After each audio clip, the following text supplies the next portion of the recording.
Mahjan Guest House. This is where I'm staying, here outside of Nizwa. Muscat, the capital of Oman, is out that way. A couple of hours drive over to the coast and the Gulf of Oman. And then the town of Nizwa is down this way. It's about a 6 kilometer or so drive down there. And you can get a ride down there by standing right here and waiting for a taxi to come along, and you can then hail a taxi. But I'm going to get away from this busy street here. Mahjan Global Enterprises. And here we've got a fast food restaurant, Hungry Bunny, habanero grilled to perfection. Doesn't look particularly Omani or Middle Eastern here, but they're open till 1 a.m. at least and have a drive-through. And so I'm going to walk down this way.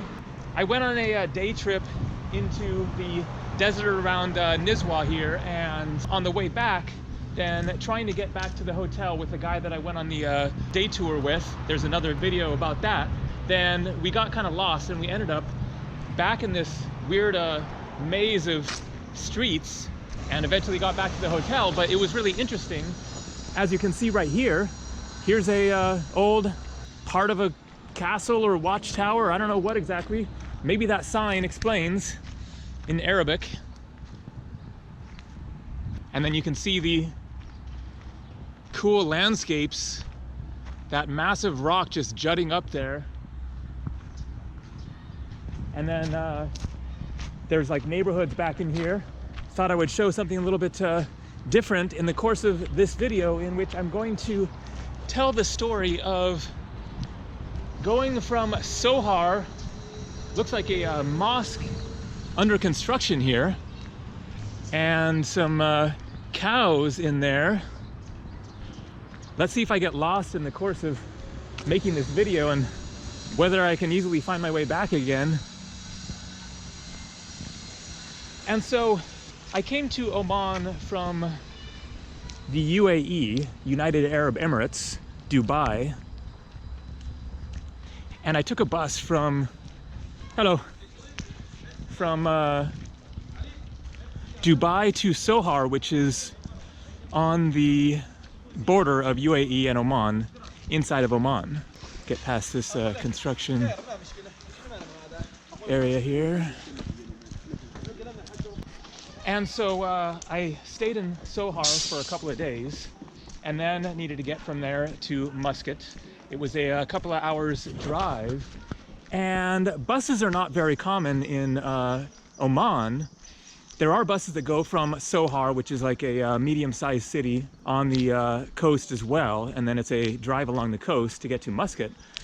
And so there are buses that go to, but they don't go very frequently. And somebody had suggested, the guy at the hotel where I was staying, that there are taxis from this one place in which you can get like a shared taxi, and they will just leave when the taxi is full, and it will be you know, cheaper than a regular taxi, obviously, and it's more convenient. You just show up and then you can just catch the next one leaving. And so I went ahead and did that. I got packed up in the morning, got to that spot, took a regular taxi there, and then there was a shared taxi all ready to go. Okay, now this is where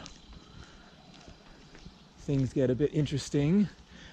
I think it's back this way. And so I got to this this place. There was some guys hanging out and a taxi with 3 other people in it, and there was a spot for 1 other person, and so it was perfect. The taxi was leaving in a couple of minutes, and so I got in and we got going.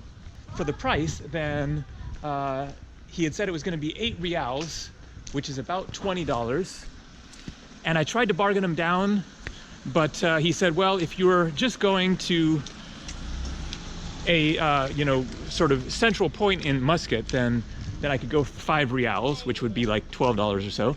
But because I had told him my hotel, and he had like looked it up on somebody's phone.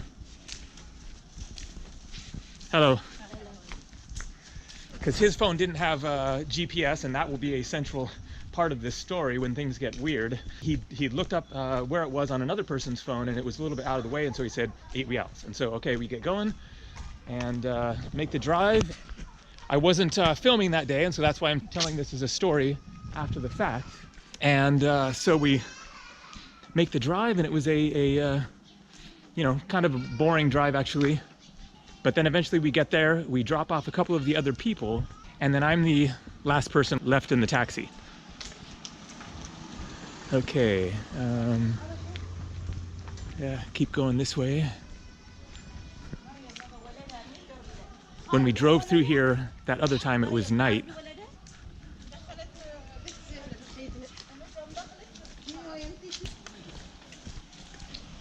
Oh. Hello. And so we are in Muscat, and we've dropped off the other guys in the taxi, and we now start to try to find my hotel. But as I mentioned, then his GPS doesn't work.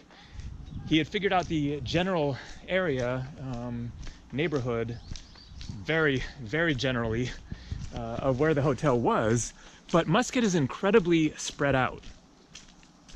And so we're driving along this freeway, and he's telling me to look off to the side, look at the buildings along the way, and look for this hotel. And I'm thinking, like, it's just like this vast area of buildings sprawling for like miles, and I'm thinking, this guy doesn't seem like he has a very good handle on where this hotel is if he's asking me to just kind of look along the street and hope that I happen to see it, and like that there's a big enough sign even displayed from the freeway. So I'm doing this just because that's what's happening. We're having no luck, not seeing the hotel, and so he gets off an off-ramp and just kind of hoping that that is the right one. And so we start sort of poking around, and no luck, aren't seeing it. So he stops somebody, a person in a car, and asks them if they know where it is, and that person does know of the hotel, but he explains, like, you have to go way, way back up by, it's kind of by the airport. This is definitely proving to be an interesting walk, both the neighborhood and seeing the people.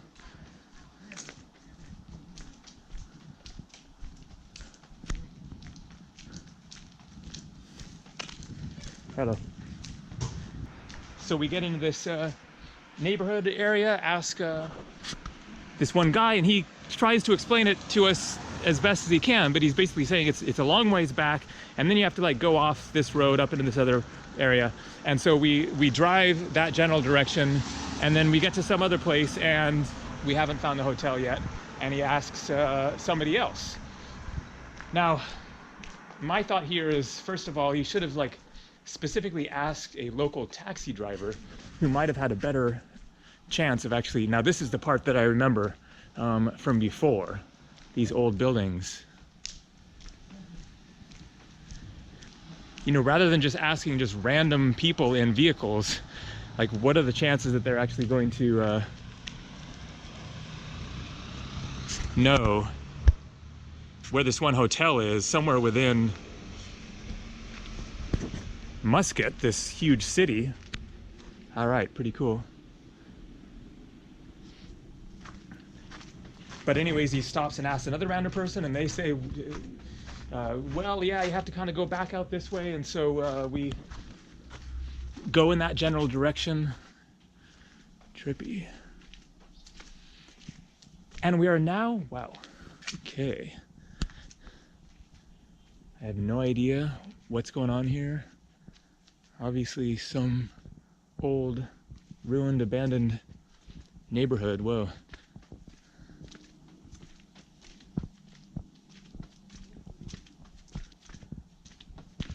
And so we are now like really on the edge of Muscat. You can't see the sea. There are like hills going up, and it's like a construction zone. And I'm thinking to myself, I hope to hell my hotel isn't around here, because I hadn't thought, looking on the map, that it was going to be this far out of the way, and I don't want to be way the hell out here because taxis are not cheap. I wanted to be somewhere I could walk to some local restaurants, or you know, get to the city center, hopefully. Wow. I had no idea what was going to be here. I just saw this, you know, from the road there. And so we're driving along this freeway with like no buildings around at all. And then he's getting frustrated because we can't find the hotel. we pull over on the freeway and he starts trying to flag people down. He's kind of an older guy, and as I said, no GPS on his phone, and so we're just flying blind here. And he manages to like flag someone down who's like flying along the freeway, but they haven't heard of the hotel, and so we keep going that way, and eventually, miracle of miracles, I actually see it, and it is in this neighborhood of just like construction in the works, all these new hotels basically being constructed, and so it kind of made sense that my hotel was there, but it was really not where I wanted to be. And so we then try to get over to the hotel, and there's like all these construction sites in the way. The streets are not fully operational, and I can see that I can like hike through this one construction site, like up a hill to get to my hotel.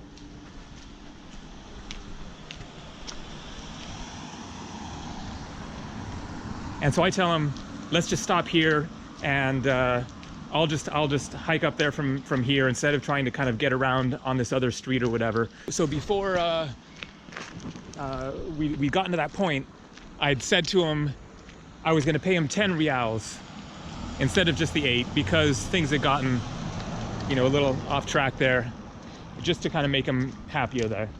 And then I go to pay him, and all I have is 8 reals and 500 besa, and then I have like a 50 real note, and he doesn't have any change. And so I'm like, well, I don't know what to say other than I can pay you the original 8 reals that we agreed on, and then an extra 500. That's like the best I can do. And he's extremely disappointed in this. And so I say, okay, I'm gonna hike up to the hotel, which I can at least see right there, and I will come back with some change for you and give you your other 2 reals. And so I do that. I hike up there. I mean, it's only, you know, 6-7 minute walk, but I'm, you know, carrying my big backpack and everything, and like picking my way through this construction site. And so finally I get up to the hotel, put down my backpack, and get change from him, hike back down, give him the change.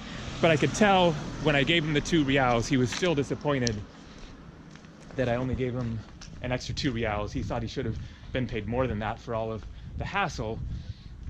I'm not sure, you know, who was in the right or the wrong there, because I figured partly it was his fault for not having a GPS, for agreeing to a price to get me to this specific hotel without actually apparently knowing where the hotel was. Like, it seemed like some of the fault was on him for things not working out as expected.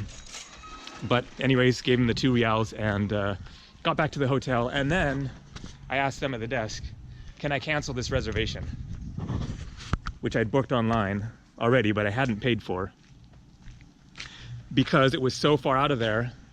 It was going to be such a pain in the butt. I had 4 nights booked at that hotel, and it was not going to be fun staying there with no restaurants around. It was just like this, you know, this building in the middle of like open vacant lots, and then you could see hotels under construction in the distance. You know, in the future, then that's going to be like this up and coming neighborhood of Muscat with fancy hotels near the airport. But at that moment, then it was just kind of a no man's land. And so they agreed to go ahead and cancel the reservation and not charge me anything extra for it. And I then had them call another taxi and came and picked me up. And while I was there at the hotel lobby, I got internet and found another hotel, the one that I ended up staying, that I showed in videos. And that was a much better location. So things all worked out more or less in the end. Wild. Well, this definitely turned out to be kind of a interesting backdrop for this video. Would be very curious to know the history on this place, but no signs or nothing. Gotta be hundreds of years old, I would assume. All right, tell you where I'm going next. In 2 days, I'm flying to Amman, Jordan. Somewhere still in the Middle East, but definitely going to be a lot different from Oman. All right, later.